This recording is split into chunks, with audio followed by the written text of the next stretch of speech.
गायों में फैली लंपी स्किन महामारी के बाद अब सुअरों में नया रोग पाया गया है। अफ्रीकन स्वाइन फीवर नामक बीमारी से बड़ी संख्या में सुअरों की मौत हो रही है। वहीं बड़ी बात यह है कि इस बीमारी के शुरू में पशु में ना तो कोई लक्षण दिखाई देते और ना ही इसका अभी तक कोई उपचार संभव है। इसी को लेकर देखिए ये खास रिपोर्ट।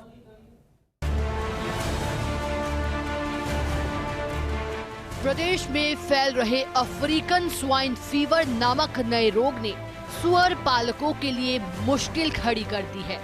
यह रोग इतना घातक है कि एक पशु में फैलने पर साथ मौजूद अन्य सभी पशुओं की मौत होना निश्चित है। क्षेत्र में मौजूद सुअरों की मृत्यु या तो रोग से हो जाती है या क्षेत्र के सभी सुअरों को चिकित्सकों की देखरेख में मृत्यु दी जाती है। अभी तक केवल अलवर शहर क्षेत्र में ही सुअरों को यूथेनेशिया के जरिए मृत्यु दी गई।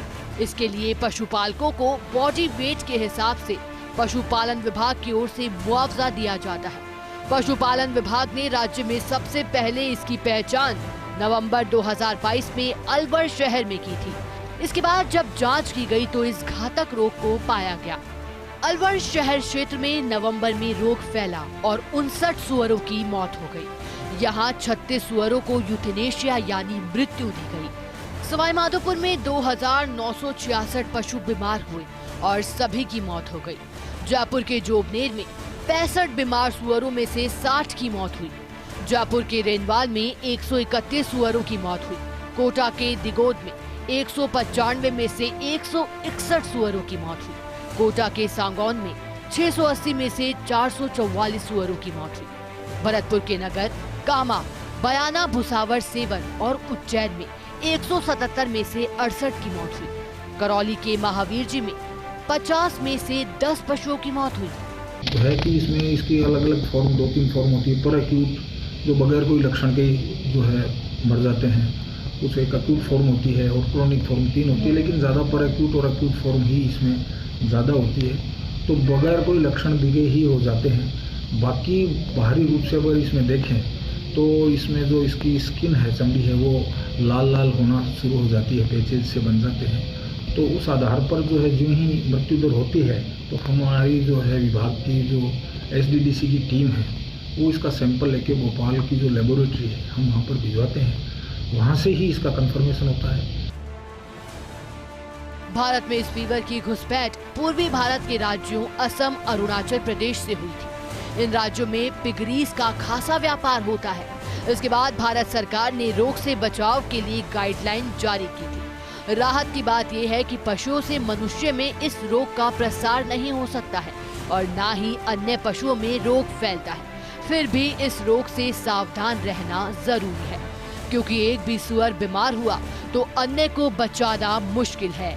1 किलोमीटर परिधि क्षेत्र को संक्रमित घोषित किया जाता है। इस रोग का अभी तक कोई उपचार नहीं है और ना ही रोग का कोई टीका तैयार हुआ है। ज्यादातर सुअरों में बीमार होने पर कोई लक्षण नहीं दिखते हैं।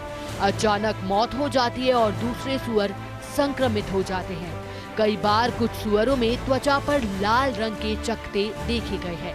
इसी लक्षण के आधार पर रोग की पहचान की जा रही है।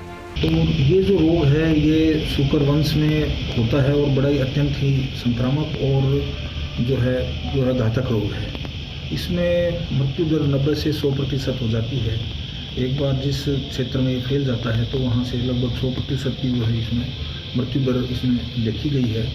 और इसमें इस रोग का कोई वैक्सीन भी नहीं बना है और इसमें इलाज भी कोई है नहीं। पशुपालन विभाग पिछले 2 महीने से इस रोग की रोकथाम और नियंत्रण के लिए लगातार प्रयास कर रहा है। विभागीय दल मौके से संक्रमित सुअरों का परीक्षण कर सैंपल एकत्रित कर रहे हैं। प्रदेश के प्रभावित 6 जिलों में विभागीय स्तर पर गठित रैपिड रिस्पांस फोर्स पशुपालकों को रोग के प्रति जागरूक भी कर रही है। फर्स्ट इंडिया न्यूज के लिए काशीराम चौधरी की रिपोर्ट।